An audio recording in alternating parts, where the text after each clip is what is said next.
మిత్రులందరికీ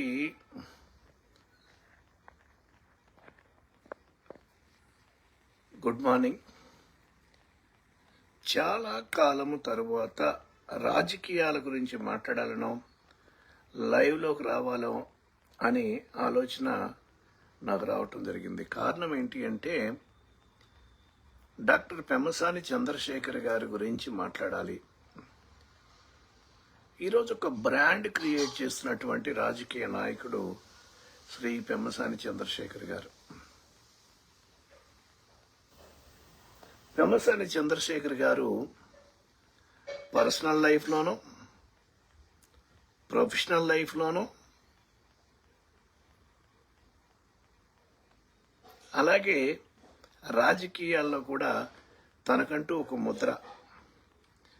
ఈరోజు ఉభయ తెలుగు రాష్ట్రాల్లో చూస్తే చంద్రబాబు నాయుడు గారు, జగన్మోహన్ రెడ్డి గారు, నారా లోకేష్ గారు, తరువాత స్థానంలో పెమ్మసాని చంద్రశేఖర్ గారు, రేవంత్ రెడ్డి గారు, కేటీఆర్ గారు, కేసీఆర్ గారు, వీరు తెలియని వాళ్ళంటూ ఉండరు. కారణం ఏంటే రాజకీయాల్లో వాళ్ళు వచ్చిన విధానం, వాళ్ళు పడ్డ కష్టాలు, వాళ్ళు ఏ విధంగా గ్రో అయ్యారు, ప్రజలకు ఎంత దగ్గర అయ్యారు. ఈరోజు స్పెషల్గా పెమ్మసాని చంద్రశేఖర్ గారి గురించి మాట్లాడాలంటే రాజకీయ నాయకుడు అంటే పెమ్మసాని చంద్రశేఖర్ గారు చేస్తున్నటువంటి రాజకీయాలు నాకు చాలా బాగా ముచ్చటనిపిస్తూ ఉంది. చాలా దగ్గరగా చూస్తూ ఉన్నా. నాకున్న పరిచయంతో నేను అనేక సార్లు డాక్టర్ గారిని కలవటం జరుగుతుంది. మంత్రి గారు చేస్తున్నటువంటి రాజకీయాలు ఉన్నది ఉన్నట్టు చక్కగా రాజకీయాల్లో కావలసింది ఆ లక్షణాలన్నీ చంద్రశేఖర్ గారి దగ్గర కనపడతా ఉన్నాయి. అలాగే ఎవరితో అయినా మాట్లాడగలిగే అవకాశాన్ని కల్పిస్తూ రాజకీయాలు అనేది ఇగో ఉండకూడదు అని చాలా మందికి చూపిస్తూ ఉన్నారు. ఈరోజు ఫెయిల్యూర్ అయినటువంటి చాలా మంది నాయకుల యొక్క ముఖ్యమైన ప్రాబ్లం ఏంటి అంటే వాళ్ళ చుట్టూ ఉన్నటువంటి కోటరీ. వాళ్ళ కోటరీ నమ్ముకొని గ్రౌండ్ లెవెల్లో ఏం జరుగుతుందో తెలియదు, దాని గురించి వినరు, దాని గురించి ఆలోచన చేయరు. ఎవరైనా గ్రౌండ్ లెవెల్లో తెలియకుండా నాయకుడు ఎలా ఎదగలుగుతాడు? కానీ చంద్రశేఖర్ గారు అలా కాదు. గ్రౌండ్ లెవెల్ విషయాన్ని తెలుసుకుంటూ ఉంటారు, గ్రౌండ్ లెవెల్లో ముందుకు వెళ్తూ ఉంటారు. అందరితో అవకాశం ఉంటే అందరికీ మాట్లాడటానికి అవకాశం ఇస్తారు. చిన్న నాయకుడైనా, పెద్ద నాయకుడైనా, కార్యకర్త అయినా, నా కార్యకర్త కాకపోయినా మాట్లాడాయి. ఈరోజు చంద్రశేఖర్ గారి ప్రెస్ మీట్ చూసిన తర్వాత నాకు చాలా గర్వంగా అనిపించింది. జగన్మోహన్ రెడ్డి గారు చేసినటువంటి తప్పులను కూడా ఏ విధంగా తను చేశాడనేది కూడా ఎక్స్ప్లెయిన్ చేయడం జరిగింది. భూమి సర్వే విషయం కావచ్చు, ల్యాండ్ టైటిలింగ్ యాక్ట్ కానీ, దాన్ని ఎలివేట్ చేసుకోవడంలో ఏ విధంగా జగన్మోహన్ రెడ్డి గారు ఫెయిల్ అయ్యారు, అదేవిధంగా సర్వే విషయంలో తను చేసిన తప్పులేంటి, పాస్బుక్ మీద తన ఫోటో పెట్టడం కానీ, భూమి రాళ్ల మీద తన ఫోటో పెట్టుకోవటంలో కానీ, అలాగే ఒరిజినల్ సర్టిఫికేట్లు గవర్నమెంట్ దగ్గర ఉంటాయి, జిరాక్స్ కాపీలు ఇస్తానని చేసిన విషయాన్ని నమ్మించలేకపోవటం కానీ, దానివల్ల ఎన్ఆర్ఐతో సైతం రాష్ట్రంలోకి వచ్చి తన భూములు కాపాడుకోవటం కోసం తన రాజకీయ వ్యతిరేకతని తనగానే చేసుకోవడం జరిగింది. నిజంగా చెప్పాలంటే భూమి సర్వే చేయటం అనేది కానీ, ల్యాండ్ టైటిలింగ్ యాక్ట్ కానీ చాలా గొప్ప కార్యక్రమం. ఆ విషయాన్ని ప్రజల్లోకి తీసుకువెళ్లటంలో చంద్రబాబు నాయుడు గారి లాగా జగన్మోహన్ రెడ్డి గారు చేయలేకపోతున్నారు. పూర్తిగా చెప్పాలి అంటే జగన్మోహన్ రెడ్డి గారు తను ఎలివేట్ చేసుకోవటంలో పూర్తిగా ఫెయిల్ అయ్యారు. ఆ విషయాన్నే ఈరోజు చాలా కుండబద్దలు కొట్టినట్టుగా పెమ్మసాని చంద్రశేఖర్ గారు చెప్పడం జరిగింది. ఏదైతే వైసీపీ పార్టీ ఈ యొక్క ల్యాండ్ టైటిల్ యాక్ట్, భూమి సర్వేలకు సంబంధించినటువంటి ఇన్సెంటివ్ల గురించి పెమ్మసాని చంద్రశేఖర్ గారు ఇలా చెప్పారు అని మాట్లాడిన దానికి ఈరోజు క్లారిఫికేషన్ చాలా చక్కగా డాక్టర్ గారు ఇవ్వటం జరిగింది. నేను ఎందుకు చెప్తున్నానంటే, లీడర్ అనే వ్యక్తి ఖచ్చితంగా గ్రౌండ్ లెవెల్లో ఏం జరుగుతుందో తెలియాలి. ఈరోజు నాయకులు ఎందుకు వెనకబడిపోతున్నారు, నాయకులు ఎందుకు ఈ విధంగా జరుగుతుంది అంటే ఒకటే కారణం, వాళ్ళ చుట్టూ ఉన్నటువంటి కోటరీని తప్ప దాటి రాలేని పరిస్థితిలో నాయకులు ఉన్నారు. అది అసలు రాజకీయం అయితే కానే కాదు. రాజకీయ నాయకుడు అనే వ్యక్తి ప్రజల్లో ఉండాలా, ప్రజల కోసం ఉండాలా, ప్రజలతో ఉండాలా. ఐఎమ్ షూర్ డాక్టర్ గారు చాలా ఉన్నతమైన స్థానంలోకి రాజకీయంగా ఎదగటం జరుగుతుంది. ఎందుకంటే తను పట్టుకున్న ప్రతి విషయంలో, పర్సనల్ లైఫ్లో కానీ, ప్రొఫెషనల్ లైఫ్లో కానీ, రాజకీయ రంగంలో కానీ చంద్రశేఖర్ గారు ఎంత త్వరగా ప్రజల్లోకి వెళ్ళగలిగారు, ఎలా సక్సెస్ అవ్వగలిగారు అనే విషయాన్ని ప్రజల దగ్గర నుంచి చూస్తే మీ అందరికీ అర్థమవుతుంది. డాక్టర్ పెమ్మసాని చంద్రశేఖర్ గారు మాట్లాడుతూ ఈ విషయాన్ని చాలా క్లియర్గా చెప్పడం జరిగింది.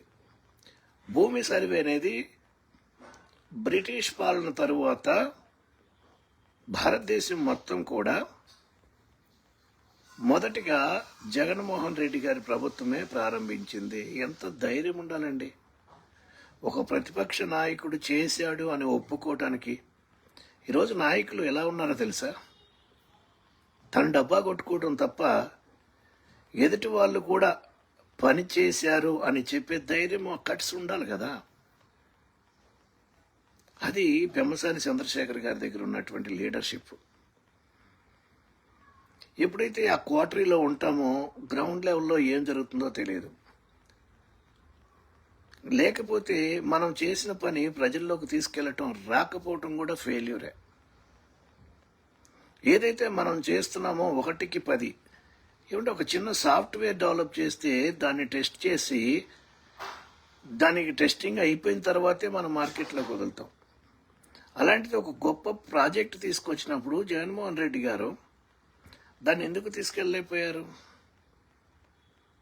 అది తన ఫెయిల్యూర్, తను చేసిన తప్పుదు. అలాగే ఈరోజు మన నాయకులు కూడా, మన రాష్ట్ర ముఖ్యమంత్రి గారు కావచ్చు, నారా లోకేష్ గారు కావచ్చు, వీరు కానీ ఈ విషయాన్ని తెలుసుకోకుండా కోటరీ మాటలు వింటూ కోటరీ చుట్టూ ఉంటే తప్పకుండా ప్రజలకి చెందినటువంటి నాయకుడిగా ఎదగలేరు, ప్రజానాయకుడిగా ఎదగలేరు. నాయకుడు అనేవాడు చిన్నవాళ్ళైనా పెద్దవాళ్ళైనా తను చేస్తున్నటువంటి కార్యక్రమం ప్రజలకు రీచ్ అవుతుందా లేదా, ప్రజలు ఏమనుకుంటున్నారు, ఈ విషయాన్ని అన్నిటిని కూడా తెలుసుకోవలసిన అవసరం ఎంతైనా ఉంది. ఆ విషయంలో పెమ్మసాని చంద్రశేఖర్ గారు ఒక మంచి లీడర్గా ఎదుగుతున్నందుకు నిజంగా చంద్రశేఖర్ గారిని అప్రిషియేట్ చేయకుండా ఉండలేకపోతున్నాను. పెమ్మసాని చంద్రశేఖర్ గారు, మీరు రాజకీయంగా ఇంకా ఉన్నతమైన స్థానంలోకి వెళ్తారు, నాకు ఆ నమ్మకం ఉంది. ఎందుకంటే నాయకుడు ఎప్పుడు కూడా ఇలాగే ఉండాలి. కొన్ని విషయాల్లో ఉన్నది ఉన్నట్లు మాట్లాడగలిగే ధైర్యం ఉండాలా, ఆ కట్స్ ఉండాలా. ఎస్, జగన్మోహన్ రెడ్డి గారే ప్రారంభించారు. ఈ కార్యక్రమం పూర్తిగా కంప్లీట్ కాలేదు. మా ప్రభుత్వం వచ్చిన తర్వాత దాన్ని ముందుకు తీసుకువెళ్తున్నాం. దాని ద్వారా ఈ కార్యక్రమం సక్సెస్ఫుల్గా చేసినందుకు ఇన్సెంటివ్స్ వచ్చినాయి అని క్లియర్గా మాట్లాడేటువంటి ధైర్యము ఈరోజు డాక్టర్ పెమ్మసాని చంద్రశేఖర్ గారు చూపించడం చాలా సంతోషం అనిపించింది. నాయకుడు ఇలా కావాలి. ఇలాంటి పరిస్థితుల్లో మాత్రమే రాష్ట్రాలు అభివృద్ధి చెందుతాయే తప్ప స్వార్థ రాజకీయాల కోసం తన డబ్బా కొట్టుకుంటుంటారు. మీరు ఒకటి గుర్తుపెట్టుకోండి, మన పక్కన ఉండే వాళ్ళు ఎప్పుడు కూడా మనం చేసే తప్పును చెప్పే ధైర్యం కానీ చెప్పరు కూడా. ఎందుకు చెప్పరు అంటే అది చెబితే మనం వాళ్ళ దగ్గర రానిమేమో అని. అది కరెక్ట్ కాదు. ఎవరైనా మనము చేసినటువంటి ఇది తప్పు అని చెప్పితే దాన్ని యాక్సెప్ట్ చేసేటువంటి లక్షణం మనకు ఉండాలి. తప్పు చేస్తున్నామని ఎదుటి వాళ్ళు చెప్పే ధైర్యము మన కోటరీలో ఉండాలి. అలా లేకుండా మనం ఏం చేసినా కరెక్టే. అదే కదా జగన్మోహన్ రెడ్డి గారి కొంప ముంచింది. జగన్మోహన్ రెడ్డి గారి కొంప ముంచడానికి కారణం ఏంటి అంటే అదే. ఏమండి, అది పబ్లిక్ ప్రాపర్టీ. భూమి అనేది తరతరాల నుంచి వస్తుంది. దాని మీద మనము మన ఫోటో వేయటం అనేది కరెక్ట్ కాదు అని చెప్పలేకపోయాం. ఇంత గొప్ప కార్యక్రమం చేస్తున్నారు, ఈ కార్యక్రమాన్ని ప్రజల్లోకి తీసుకువెళ్ళాలి అనే విషయాన్ని తెలియజేయలేకపోయాం.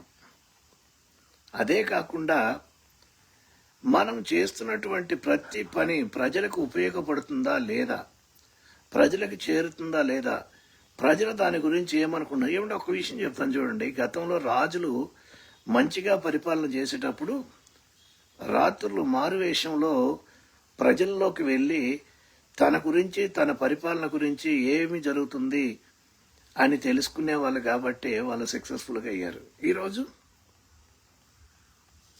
ఒక అపాయింట్మెంట్ రావాలి, నాయకుడిని కలవాలంటే ఒక అపాయింట్మెంట్ రావాలంటే ఒక గిన్నీస్ బుక్ రికార్డ్ అయిపోయింది. జగన్మోహన్ రెడ్డి గారిని కలవగలరా మీరు? నారా లోకేష్ గారిని కలవగలరా? ఒక సామాన్యుడికి అవకాశం వస్తుందా?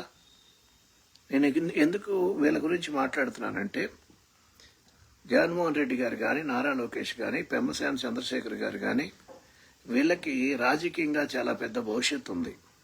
వాళ్ళకి ఏజ్ ఉంది, వాళ్ళకి ఆపర్చునిటీస్ ఉన్నాయి. అలాంటి వ్యక్తులు ఇలాంటి చిన్న చిన్న విషయాలు కరెక్ట్ చేసుకోకుండా వెళితే రాజకీయంగా మరుగుపడిపోతూ ఉంటారు. నేను గ్యారంటీ చెప్తున్నా, మరుగున పడిపోతూ ఉంటారు. గ్యారంటీ, ఇది నో డౌట్ ఎట్ ఆల్. ఈరోజు digital media, social media platforms ఇన్ని అందుబాటులోకి వచ్చిన తర్వాత ప్రజలు చాలా అప్డేట్ అయ్యి ఉన్నారండి. గతంలో లాగా మనం పాదయాత్రలు చేస్తేనో లేకపోతే ఇంకోటి చేస్తేనో ప్రజలు ఏదో మనల్ని దగ్గర చేర్చుకుంటారని కాదు. పాదయాత్ర దేనికోసం?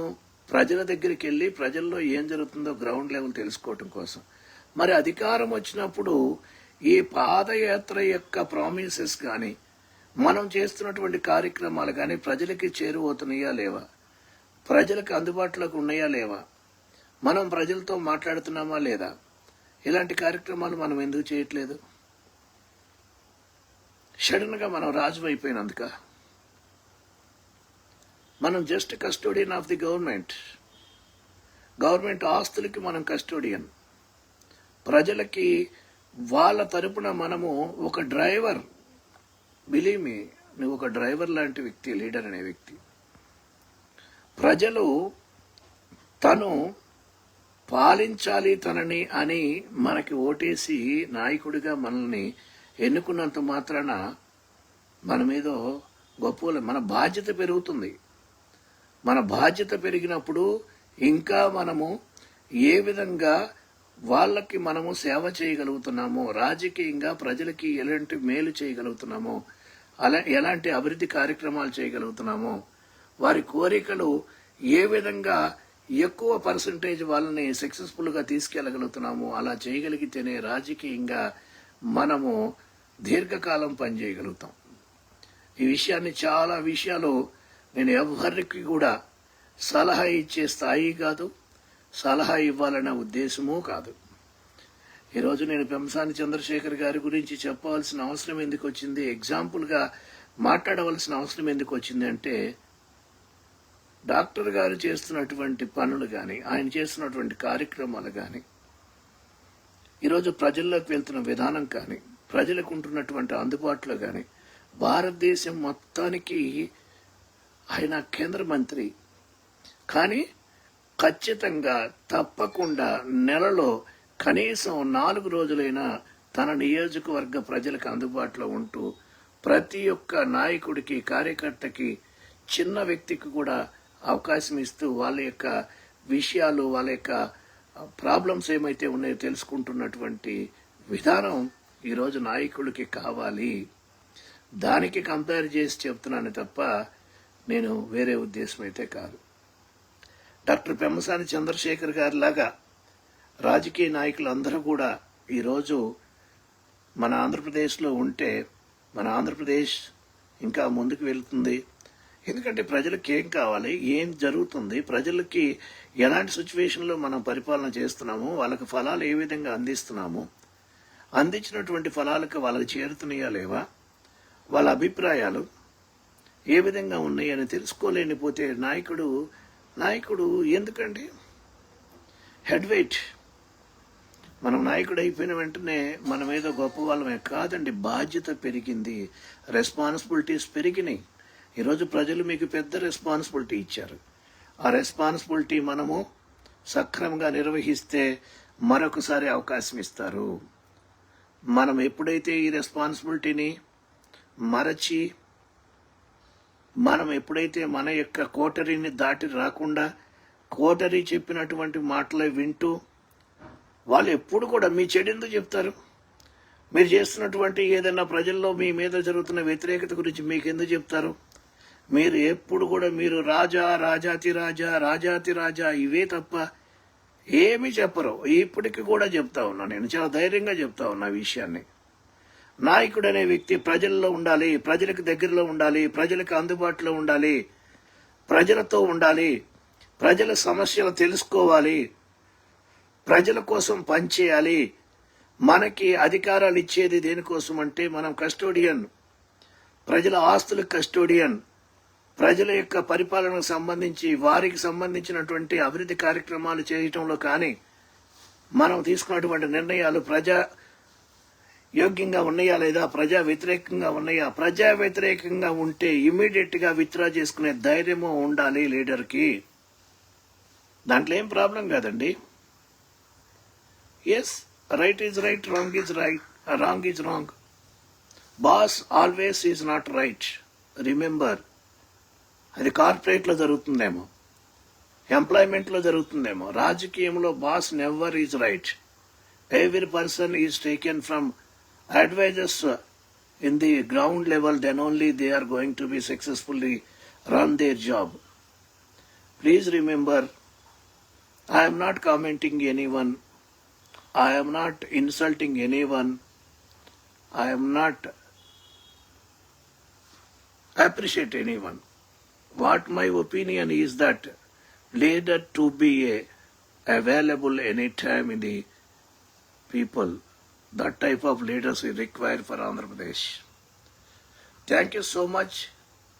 I hope ఇలాంటివి ముందుకు తీసుకురావటం జరుగుతుంది. అనేక విషయాల్లో ప్రశ్నించటం మాత్రం ఖచ్చితంగా జరుగుతుంది. అలాగని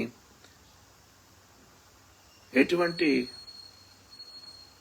అన్పార్లమెంటరీ వర్డ్స్ వాడటం కానీ, వల్గర్ లాంగ్వేజ్ మాట్లాడటం కానీ నాకు లేవు. రాజకీయాలకు రావాలనుకునే వ్యక్తి మనల్ని చూసి మోటివేట్ అయ్యి రాజకీయాల మీద ఆసక్తి పెరగాల. రాజకీయాల్లోకి యువత రావాలి అంటే వాళ్ళకి మనం అవకాశాలు కల్పిస్తున్న మార్గాలు చూపించాల, మన రోల్ మోడలింగ్ చూపించాల. ఎప్పుడైతే మనం రోల్ మోడలింగ్లో ఉంటామో, ఓ నేను కూడా ఇలా నాయకుడికి ఎదగొచ్చేమో, నేను కూడా ప్రజలకి సేవ చేయొచ్చేమో, నేను కూడా ఈ ప్లాట్ఫామ్ మీదకి రావచ్చేమో అనే ఆలోచన ప్రజల్లో కలుగుతుంది. ఈరోజు చాలామంది యువత ఉద్యోగాల కోసం అనేక ప్రాంతాలకి వెళ్తూ ఉన్నారు. నేనేమంటానంటే రాజకీయం కూడా ఒక ఉద్యోగం లాంటిదే. అందుకే ఎమ్మెల్యేలకి, ఎంపీలకు కూడా శాలరీస్ ఇస్తారు. వాళ్ళకి శాలరీస్ తీసుకుంటున్న మీరు బాధ్యతాయుతంగా పనిచేస్తే ప్రజలు మిమ్మల్ని గుండెల్లో పెట్టుకోవటమే కాదు, అనేక సార్లు మీకు అవకాశాలు కల్పిస్తారు. లేకపోతే మళ్ళీ మనం మరుగున పడిపోవటం గ్యారంటీ. రాజకీయాల్లో లాంగ్ టర్మ్ ఉండాలి. రాజకీయాల్లో ఉన్నప్పుడు ఆఖరి రోజు వరకు మనం ప్రజలతో ఉండాలా, ప్రజల కోసం ఉండాలా, ప్రజలతోనే మమేకమై ఉంటే రాజకీయంగానే కాదు మనకంటూ ఒక పేరు ఉంటుంది. ఆఖరిగా ఒక మాట చెప్తాను వినండి. ఏ మనిషి అయినా కోరుకోవలసింది ఏంటి అంటే, మనము చనిపోతే మన యొక్క పాడి మొయ్యటానికి ప్రజలు పోటీ పడాలి. మనం ఒకవేళ చనిపోతే, ప్రతి మనిషి చనిపోతాడు, అది వేరే విషయం. మనం చనిపోతే మనల్ని మోయటానికి ప్రజలు పోటీ పడాలి. అలా ప్రజల్లో మనము చిరస్థాయిగా ఉండాలి అంటే ప్రజల్లోనే ఉండాలి. ఒక్కటి చెప్తాను, గుర్తుపెట్టుకోండి, ప్రజానాయకుడికి ప్రజల్లో ఉంటే వచ్చిన ప్రాబ్లం ఏంటో నాకు అర్థం కావట్లా. ప్రజలకు అందుబాటులో ఉంటే వచ్చే ప్రాబ్లం ఏంటో నాకు అర్థం కావట్లా. ప్రజలతో ఉంటే, ప్రజల కోసం ఉంటే, ప్రజల కొరకు ఉంటే, ప్రజలకు అందుబాటులో ఉంటే ప్రాబ్లం ఏంటో నాకు అర్థం కావట్లా. కనుక ఇలాంటివి ఇక ముందు జరగకూడదు. పాదయాత్రలు చేస్తేనో, ఒక్కసారి వచ్చి వెళ్తేనో కాదు, రాజకీయ జీవితంలో ఉన్నటువంటి ప్రతి గడియ, ప్రతి గంట, ప్రతి నిమిషము కూడా ప్రజలకు అందుబాటులో ఉండి ప్రజలతో ఉంటేనే రాజకీయ రంగాన్ని మనం ఛాయిస్గా తీసుకొని రావాలా, మనం చూజ్ చేసుకోవాలా. అదర్వైజ్ వ్యాపార రంగాలు ఉన్నాయి, అలాంటి రంగాల్లో ఎవరికి అందుబాటులో ఉండాల్సిన అవసరం లేదు. మన క్యాబిన్లో కూర్చొని మన పరిపాలన చేయొచ్చు. కానీ రాజకీయాలు అలా కాదు. ప్రజల కొరకు, ప్రజల చేత ఎన్నుకోబడినటువంటి నాయకుడు ప్రజలకు అందుబాటులో ఉండాలి తప్ప సినిమాల్లో చూపించినట్లు అయిపోయిన తర్వాత ప్రజలకి దూరం అవటం కాదు. అయిపోయిన తర్వాత మీరు డబ్బులు తీసుకున్నారు కదా, మీరు ఊరకేసారా ఓట్లు, నేను ఎందుకు చేయాలి అనే విధంగా ఉండకూడదు. చూడండి, చంద్రశేఖర్ గారు ఒక్క మచ్చ లేకుండా తన యొక్క 18 నెలల పరిపాలనలో మొదటిసారి రాజకీయాల్లోకి వచ్చిన కేంద్ర స్థాయి మంత్రిగా ఎదగటమే కాదు, దానికి ఈరోజు ఉభయ రాష్ట్రాల్లో అతనికి ఉన్నటువంటి పేరు ప్రఖ్యాతలు, అతను వెళ్తున్న విధానం. ఎలక్షన్ ముందు పెమ్మసాని చంద్రశేఖర్ గారు ఎంతమంది తెలుసు? గుంటూరు జిల్లాలోనే ఆలోచన చేద్దాం. నాకు తెలిసి 100 మెంబర్స్కి కూడా తెలిసి ఉండదు. ఈరోజు భారతదేశం తెలుసు, రాష్ట్రంలో ఉన్నటువంటి 5 కోట్ల ప్రజానికంలో 4 కోట్ల మందికి ఈరోజు పెమ్మసాని చంద్రశేఖర్ గారు తెలుసు. కారణం తను వెళ్తున్న విధానం. Thank you so much each and every one. I really appreciate Dr. Pemasani Chandrasekhar garu. You are doing good. I hope you are going to be continue the same. I hope all remaining my politicians, my favorite politicians will change and correct it. That will help to continue the right platform in our state, in our politics. Thank you so much, everyone. All the best. Take care. Bye.